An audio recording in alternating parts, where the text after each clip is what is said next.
My bag is pretty heavy. So yes, that's what I'm doing today. I'm working out and getting my body. Forgive me how I say that. You know, I have many things going on. Many things going on. So I'm getting my body back in shape. I will be 50 soon. I will be the age my mother was when she exited this life. My father was 52 when he exited this life. Yes, my mother was 50. My mother was 50. And I am about to be 50. And my father was 52.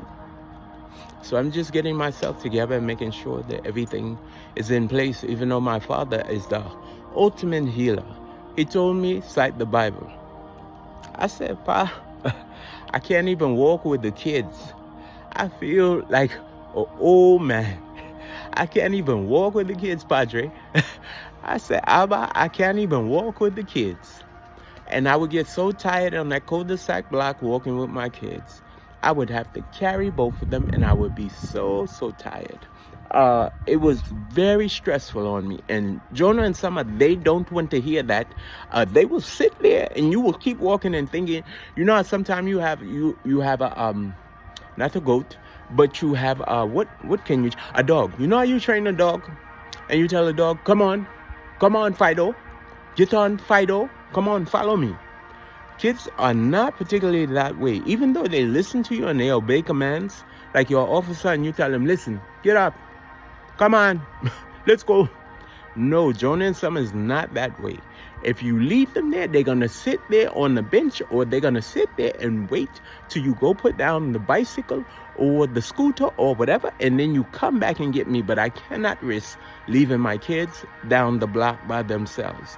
So I have to maintain and carry everything I can carry my heavy load by myself, as I usually do. But anyway, as I'm telling you, yes, my mother was 50 years old when she exited this life. I was 30 years old, unprepared. But I was happy. I was so happy. I said my mother doesn't have to suffer. She doesn't have to go through dialysis no more from these people giving her bad blood. They gave her some bad blood, and then she acquired some things that she wasn't supposed to. She didn't have to suffer any more medication, this and that. I was happy, but you know who I am. I'm the Mashiach. I'm a healer. So you know I healed her. And the devil did a thing to her.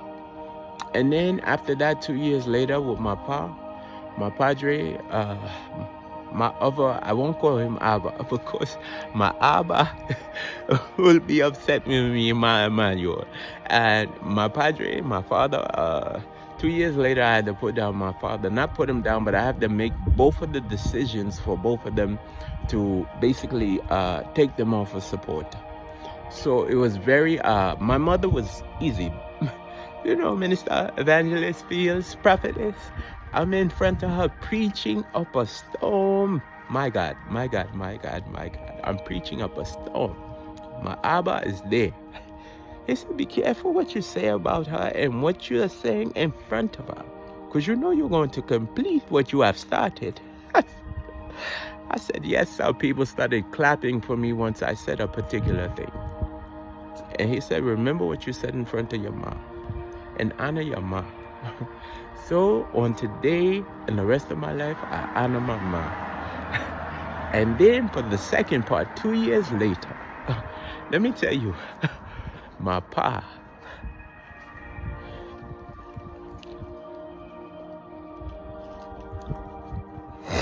I had to put my father away. I didn't cry at my mother's. I just yelled when I was in her house on the staircase. But I was crying so bad for my father. I was hurt so bad because it was the last piece I had to life on earth.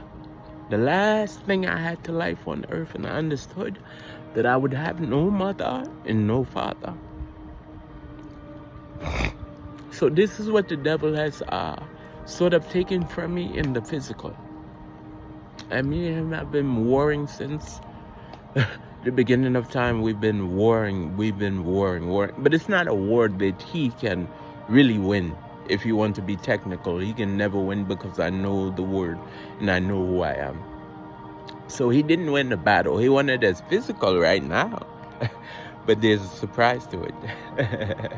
So he didn't win anything. He didn't win at all. But anyway, about this workout that we are doing today and we are doing together. This is a two-part thing because it's going to be long. Everybody who is working out, continue to work out, continue to be healthy. Health is wealth. Take care of yourself and make sure you eat right, you present yourself right, make sure you are treating your kids right, treating them and feeding them right. Make sure you are taking care of home business. Remember what it says, God is not a God of slackness. So do not slack in your household or in your relationship. Do not slack in that. Get yourself together in a way that you are presentable to the Lord. So when you stand before him, you can itemize your list, your agenda, and you can give him 1, 2, 10, then 7, then 5, and then 3 through your agenda. So when you stand before the Lord and he goes, I'm taking account whatever you've done with your life. And you can say, well, I've done this thing, I've done that thing, I've done everything. I'm not perfect, but listen, I've done these particular things. I've helped people. I've brought people's shoes. I've given someone something to eat. I've given someone money. Even if they don't want money, I say, here's one particular thing you can eat. I make sure that they have eaten. If I don't want to give them money, I take them to eat. I do everything in my power to make sure people are good. If I see a man with a holy shirt, I go and buy a shirt and put on a clean shirt for him. Listen, take a shirt. As a man needs a hotel room or he needs something, I think I preached this before.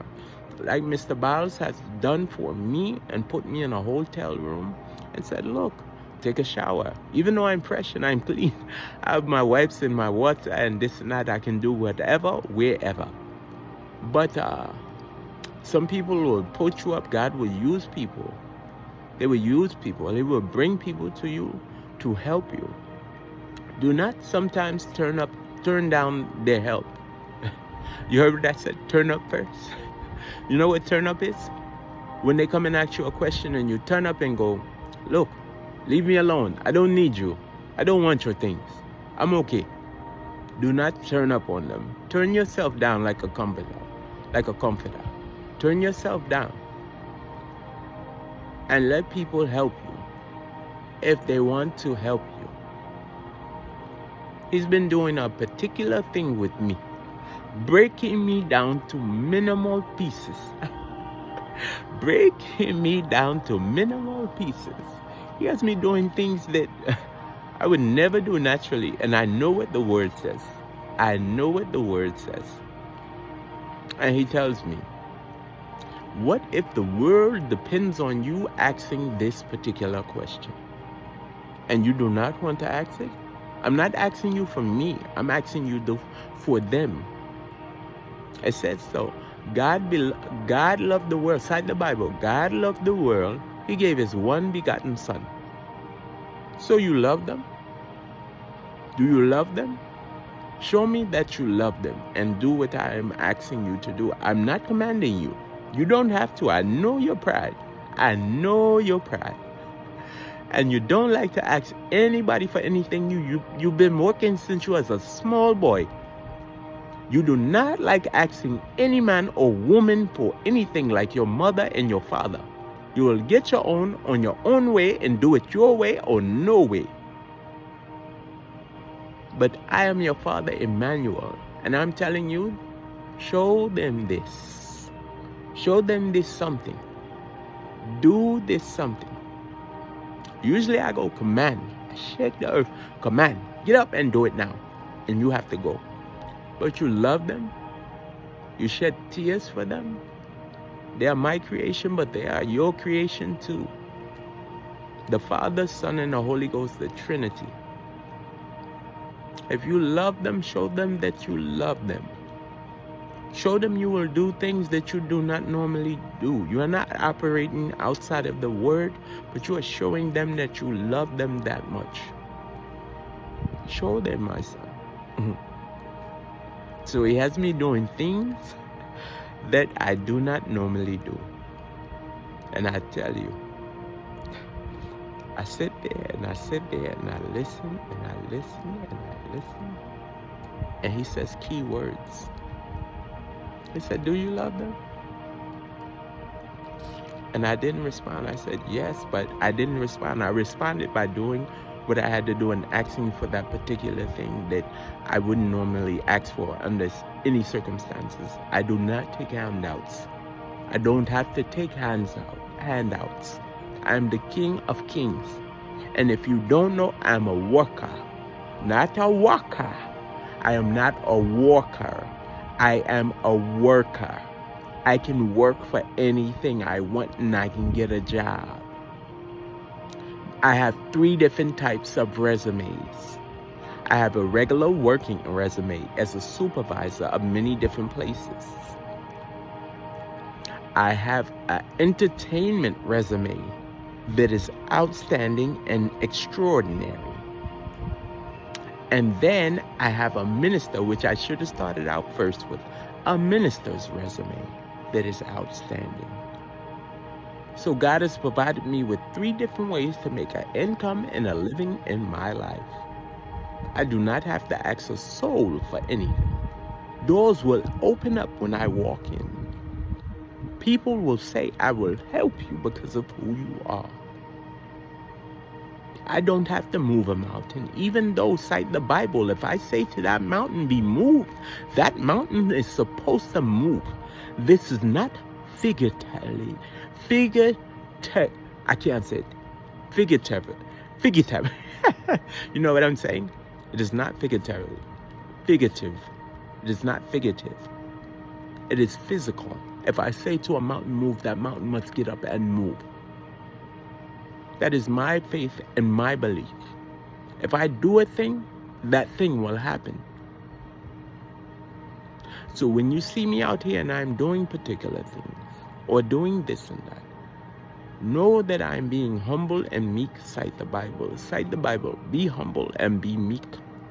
I did this particular thing where I talked about people with money and pride. I'm not one of those people. I'm no better than anybody else, even though I am better. I've come here to serve. Even though people want to serve me, I come here to serve. There are times when I'm in the kingdom and people want to do things for me in the kingdom. And my Father says, sit down and let that thing happen to you. Don't move. Don't move. Don't move. And I have a hard time because I'm used to doing everything for everyone. I have been serving people all of my life. I have been serving people. So it is hard for me not to serve. I'm like a preaching machine, fine-tuned. I cannot stop. By any means necessary, I cannot stop. So when he tells me to be still, I cannot even be still for almost a millisecond. But I listen to my Abba, I listen to Emmanuel, I listen to Elohim. I listen with every stench in my body because I know that my family depends on me, and I know that the people of earth, the other people, the spiritual people, the physical people, they depend on me to get their word and for things to happen in their life and particular things to take place. So anyway, I've been going on for quite a minute. Now let's finish this last, this leg of this particular